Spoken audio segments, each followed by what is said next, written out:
Dopo il video sulle macchine fotografiche per iniziare, che è andato veramente bene su questo canale, in tantissime persone mi hanno chiesto su Instagram la classica domanda: ciao, avrei 2000 euro di budget per prendere questa cosa qua, che ne pensi? E dopo la mia risposta, che è sempre la classica: per cosa ti serve la tua macchina fotografica? Mi sono reso conto che tantissimi di voi non hanno mai in mente la lente da prendere. Quindi oggi voglio ovviare a questo problema con questo video, voglio spiegarvi quali sono le lenti per cominciare e quali possono essere le migliori per voi.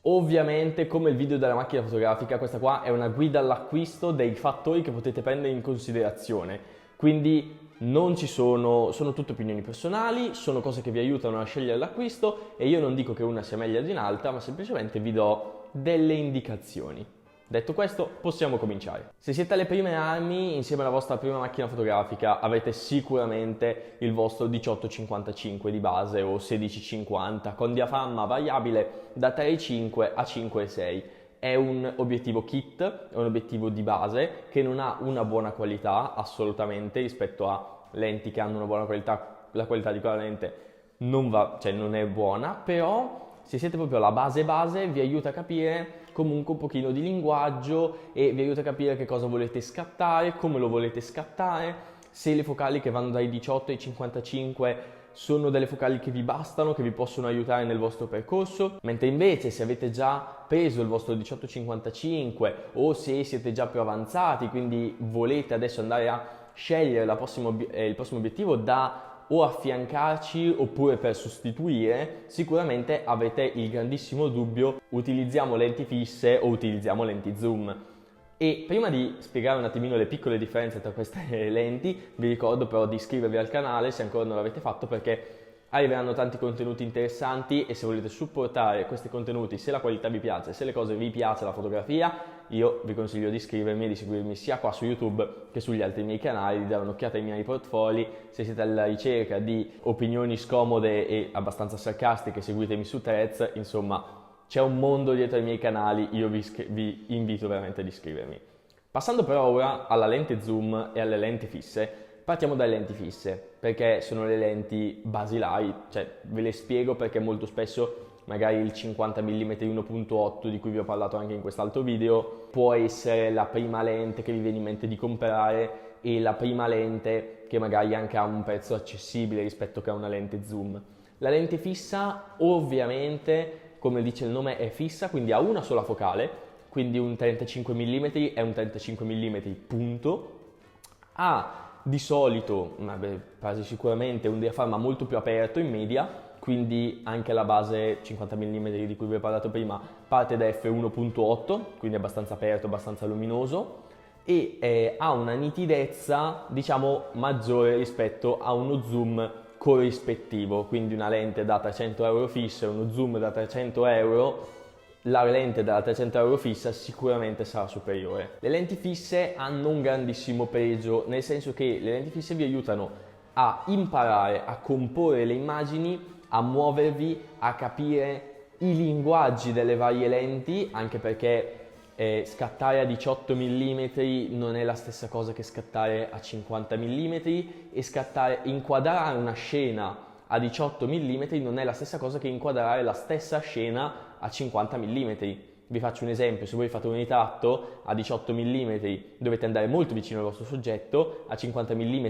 dovete stare più distanti per avere la stessa inquadratura, però il risultato finale dell'immagine è completamente diverso ed è diverso per dei fattori che solo, secondo me, con delle lenti fisse potete capire, o comunque potete capire più facilmente, come per esempio la distorsione di una lente, la compressione se parliamo di lenti con una lunghezza focale sopra gli 85 mm, la profondità di campo che sicuramente è diversa e riuscite a capire meglio con le lenti fisse. Quindi diciamo che è uno strumento didattico molto interessante, allo stesso tempo vi permette magari con pochi soldi di avere una buona qualità. Per esempio il 35 mm classico, che può stare attorno ai 300-600 euro, dipende dalla marca e dal brand che voi utilizzate, è un'ottima lente nella maggior parte dei casi. Il 35 mm 1.8 di Sony è una gran lente, è molto nitida, costa poco e vi aiuta a entrare nel mondo fotografico, per esempio. Un'ultima cosa che forse sento sulle lenti fisse è che spesso siano più compatte delle lenti zoom. Questo non è detto, perché ho provato un 85 mm che vi porterò qua sul canale, che è letteralmente una cosa così, quindi cioè, non è indice di compattezza, però sì, ci sono degli obiettivi pancake interessanti a 20 mm, 24, 10 mm, insomma ci sono tante qualità e è più possibile che la lente compatta sia fissa piuttosto che zoom. Passando però agli zoom sono sicuramente più comodi perché reggono più focali, quindi il 24-70 per esempio che mi sta riprendendo in questo momento ha la possibilità di scattare dei 24 70 mm e di esprimere i linguaggi associati a tutte le focali del 24 70 mm e molto spesso puoi stare fermo, zoomare e capire un po', cioè ti risparmia diciamo una fatica sul lavoro, però secondo me è un linguaggio che ha senso se prima sei passato attraverso focali fisse. Esercizio che si può fare se volete partire con un 24-70 perché non volete prendere focali fisse, di fare l'esercizio di 24-70 fermo a 24 mm e scatto solo a 24 mm,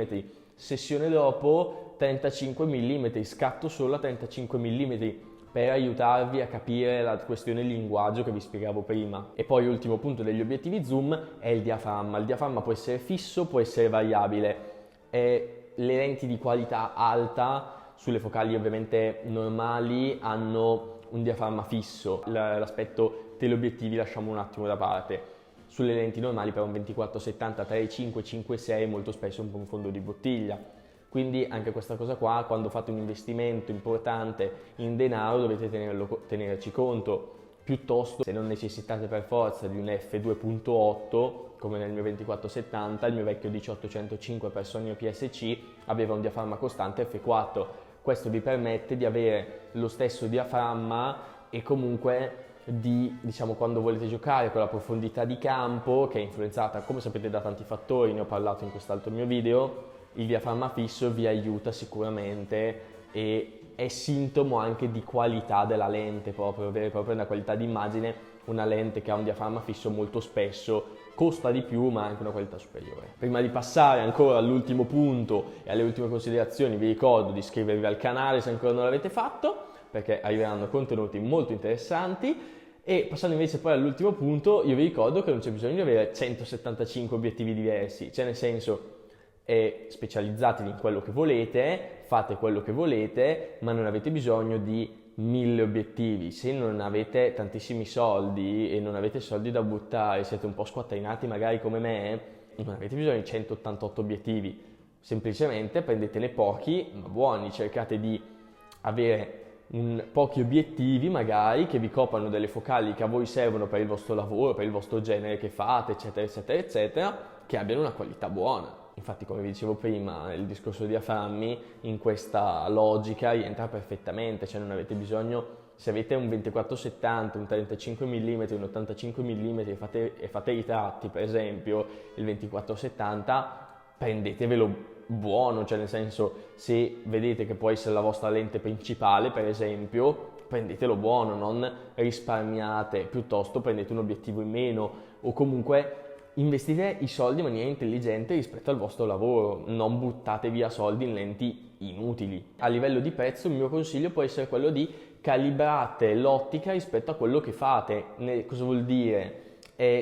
Una buona ottica con una buona nitidezza magari può costare 500 euro, un'ottica con una nitidezza simile e la stabilizzazione magari costa 700. Cifre completamente a caso perché è difficile che voi troviate una buona lente stabilizzata a 700 euro, però vi sparo cifre a caso. Se però voi lavorate nei ritratti, non andate in giro, la stabilizzazione non vi serve o fate parlati di YouTube che sta sul cavalletto, la lente stabilizzata non vi serve e magari potete andare a risparmiare, ci sono tantissimi fattori che vi possono aiutare. Se vi serve un autofocus fulmineo, se non vi serve,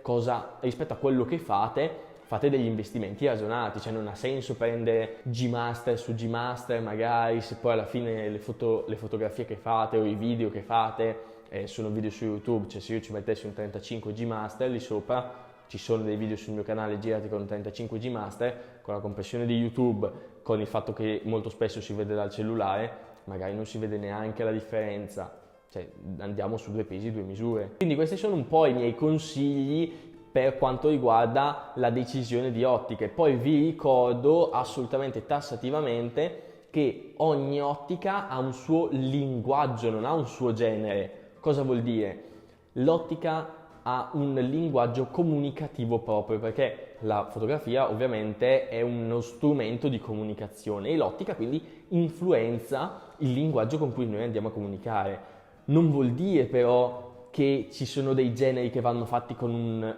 obiettivo e solo con quelli, cioè non è vero che i ritratti vanno fatti solo a 50-85 mm, perché i ritratti a 35 mm si possono fare benissimo. Non è vero che i paesaggi si possono fare solo con i grandangoli, perché un paesaggio con un 135 mm,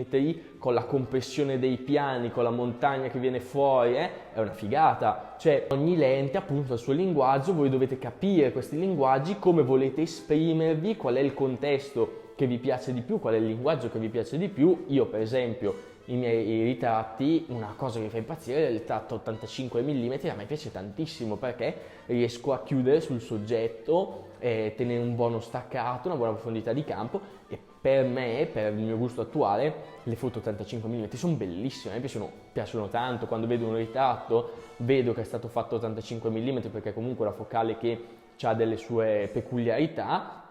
ed è veramente veramente bello, cioè proprio si vede, si nota questa distinzione. Però a parte la fotografia con i teleobiettivi, che per fare la foto al leone non gliela puoi fare a 18 mm da qua a lì, ma gliela devi fare a 30 metri perché sennò ti sbrana, a parte quello che è ancora un discorso un pochino a parte, molto specifico di un settore che non mi compete sinceramente e quindi di cui non mi voglio sbilanciare troppo a parlare, perché parlo un po' del mio, ecco, cerco di stare un pochino nel mio, e quindi ricordatevi che la focale ha un suo linguaggio ma non ha un suo genere, ecco, questa cosa è molto importante perché molto spesso tanti fotografi, soprattutto amatori, che si legano un po' a queste regole, cioè non cercano di, cioè non riescono poi a uscire da queste regole, ecco, molto, molto spesso. Quindi questi sono i miei consigli, fatemi sapere se vi ha aiutato nella scelta della lente, vi ha aiutato nella scelta del vostro prossimo obiettivo, fatemi sapere con cosa scattate qua sotto nei commenti, fatemi veramente, se avete bisogno di qualsiasi cosa, scrivetemi su Instagram, scrivetemi nei commenti, io rispondo sempre a tutti, cerco sempre di rispondere a tutti perché è una cosa che in primis mi piace fare, mi piace essere un punto di riferimento per voi, di darvi una mano. Quindi avete bisogno di qualsiasi cosa, io sono qua, il mio Instagram lo trovate qua in descrizione, Giorgio Danna, e basta, noi ci vediamo in un prossimo video. Ciao a tutti!